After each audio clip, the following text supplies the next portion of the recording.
வீடியோல என்ன பார்க்க போறோம்னாங்க செகண்ட் பாலிட்டி செகண்ட் டாபிக்கா செகண்ட் டைம் 6th இருக்கிற செகண்ட் டைம் ஃபுல்லா இந்த டாபிக்ல பார்க்க போறாங்க. ஃபர்ஸ்ட் வீடியோ எல்லாருமே நல்லா இருக்குன்னு சொன்னீங்க. ஃபர்ஸ்ட் வீடியோ லிங்க் வந்து டிஸ்கிரிப்ஷன்ல கொடுக்குறேங்க. நீங்க அந்த வீடியோ பாருங்க. நம்ம எல்லா வீடியோ முடிச்சதுக்கு அப்புறம் ப்ரீவியஸ் கொஸ்டின் எல்லாமே கொடுப்போம். ஓகேங்களா? உங்களுக்கு ரொம்ப யூஸ்ஃபுல்லா இருக்கு. நம்ம என்னென்ன பார்க்க போறோம்னா ஒவ்வொரு டாபிக் பார்த்து முடிச்சிடுங்க. அந்த டாபிக்கோட புக் பேக் கொஸ்டின் எல்லாமே தெளிவா பார்க்கறனால உங்களுக்கு ஒரு நல்ல யூஸ்ஃபுல்லான இதா இருக்குங்க. இனிமேல் என்ன பண்ண போறோம்னா இது முடிச்சிட்டு குயிக்கா கொஞ்சம் டெய்லி ஒவ்வொரு ஸ்டாண்டர்ட் நம்ம ஒவ்வொரு டைம் முடிச்சிடலாங்க. நம்ம என்ன பண்ணலாம் ப்ரீவியஸ் கொஸ்டின் நிறைய பார்க்கும்போது உங்களுக்கு கொஸ்டின் எப்படி கேட்கறாங்கன்னு சொல்லி நிறைய ஐடியாஸ் கிடைக்குமேங்க. நானும் எந்த அளவுக்கு ஃபாஸ்ட்டாக கொண்டு போகணுமோ அந்த அளவுக்கு ஃபாஸ்ட்டாக கொண்டு போகிறேன். உங்களுக்கு வீடியோ பிடிச்சிருந்தா அது மறக்காம கமெண்ட் பாக்ஸில் கமெண்ட் பண்ணுங்க. அது எங்களுக்கு கொஞ்சம் மோட்டிவேஷனலாக இருக்குது.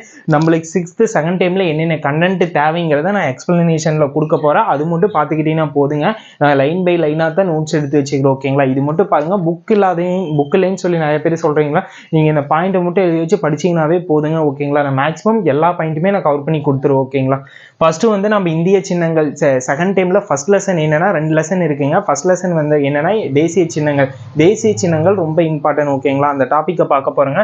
ஃபர்ஸ்ட் வந்து மயில்களுக்கு அந்த ஃபர்ஸ்ட் கண்டென்ட் என்ன கொடுத்துருக்காங்கன்னா, மயில்களுக்கான சரணாலயம் எங்க உள்ளதுன்னா விராலிமலை. அது எங்க இருக்குன்னா புதுக்கோட்டை மாவட்டத்தில் உள்ளது. ஓகேங்களா?